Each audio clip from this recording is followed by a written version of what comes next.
Tano! Bo-Katan sent me. We need to talk. Hello, my name's Tommy and I am delighted to welcome you to Podcast Assemble. If you're a Star Wars fan, it's highly likely you've already consumed the initial episodes of the AHSOKA series on Disney+. You know, I've actually never seen Star Wars. She's never seen Star Wars? However, if like the rest of us, your Netflix list is long enough to fill one or more lifetimes already, or even perhaps you're a little put off by the most recent TV forays into a galaxy far, far away.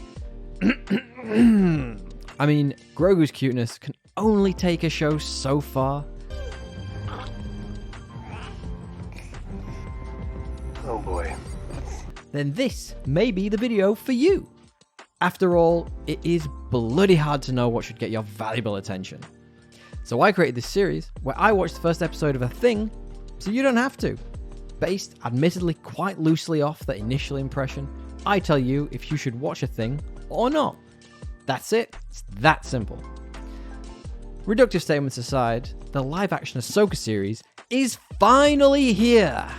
Is probably the reaction a hardcore Star Wars fan would have. AHSOKA is a spiritual successor to the Rebels TV show and is reportedly set in the time period around 5 years after Return of the Jedi and running concurrently with The Mandalorian Season 3, if that matters to you at all. The Star Wars TV shows started out really strong, but have seen a dip in quality in recent outings. So, with that in mind, I watched the first episode of AHSOKA, A Star Wars Story. Let's talk about if you should too. I'll be giving non-spoilers for the show, but there will definitely be spoilers for the broader Star Wars galaxy included. So who is Ahsoka Tano, I hear you ask? Great question, Tommy. Thanks, other Tommy. The short version is, unlike The Mandalorian, Ahsoka has a rich backstory and is a fan favourite character. She's a Togruta character introduced as Anakin Skywalker's Padawan no less, in the Star Wars Clone Wars animated series. And I might add, she looks frickin' sick. Despite her often angsty exterior, her journey in the animated show took her from being an eager apprentice to a wartime leader, with her departure from the Jedi Order and subsequent adventures in various media making her a beloved, significant figure in the Star Wars lore, and resonating with fans and expanding the saga's narrative. So cool, right? But I literally don't have time to watch 7 seasons of the Clone Wars and a further 4 of Rebels, totaling over 200 episodes. Not good enough! And herein lies the first challenge a new viewer might have with the show: the emotional baggage. Now, I'd suggest that I'm personally more of a mainline Star Wars fan with a passing knowledge of the expanded media, whereas my podcast co-host DL is deep in the back catalogue of assorted AHSOKA materials. Say that 5 times fast. I think this will give us a unique POV when we eventually do an episode on the show. What do you think? I'll link the podcast below. Come check out our other Star Wars episodes. Though, to be honest, it is quite intimidating feeling like I have to know all the backstory to enjoy the series. Even so, diving headfirst into AHSOKA with minimal exposure to her prior adventures in the animated series results in a quick-fire introduction to a bunch of new characters along with their various motivations. You know, how a normal TV show works. Though there are regular pangs of frustration at not fully understanding the history of why AHSOKA might, for example, be acting a certain way to a certain character. If you've watched any of the other Star Wars shows, you'll have no issue following along. The premise pulls from the basic Star Wars tropes: a quest linked to a mysterious MacGuffin, in this case a map, potential encounters with extraordinary individuals, and a sprinkling of the Sith causing chaos. And unlike its counterparts such as The Mandalorian, for the most part the show does appear to be setting up a more linear story, moving from point A to point B, and carving out its own place in the Star Wars TV pantheon. But don't be surprised if somewhere throughout the show's 8-episode run, our titular hero happens to run into a few adjacent storylines.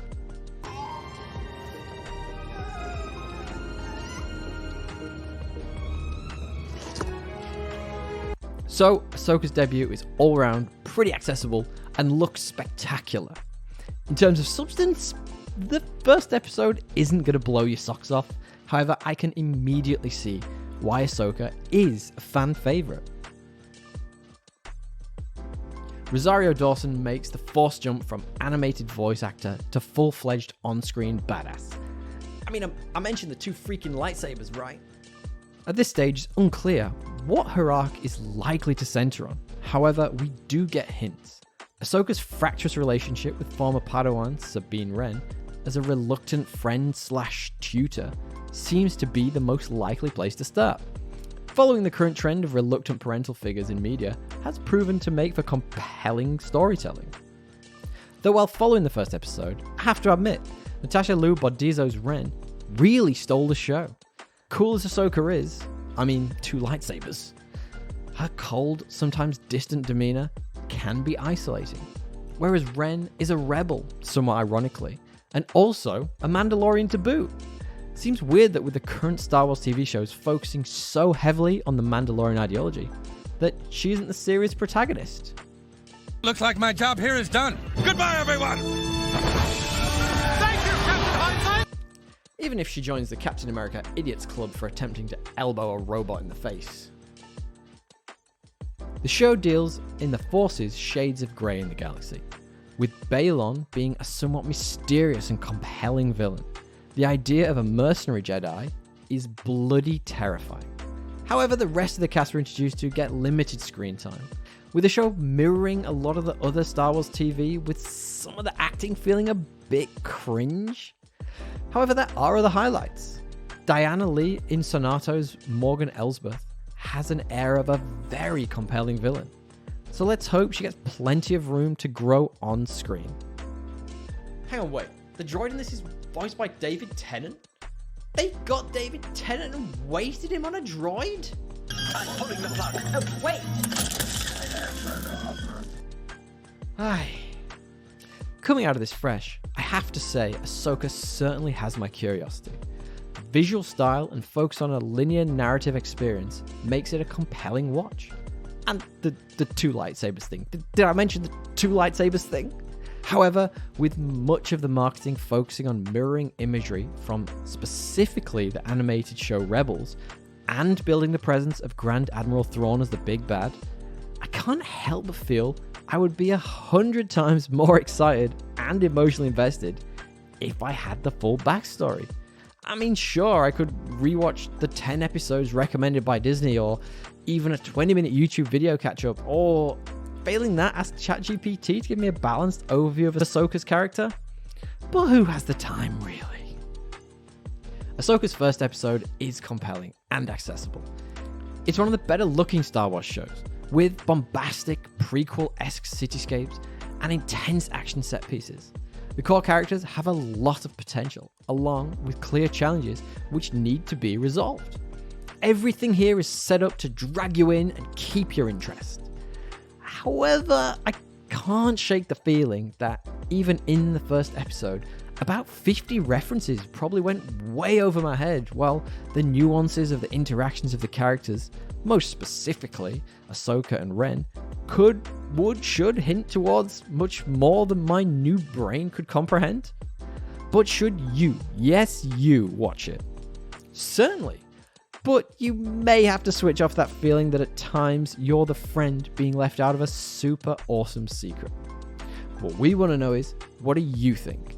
Has the deep lore of Ahsoka put you off jumping into the show? Does it truly matter either way? Let us know in the comments below. And while you're there, feel free to drop us a like, share, and subscribe. It really helps the channel.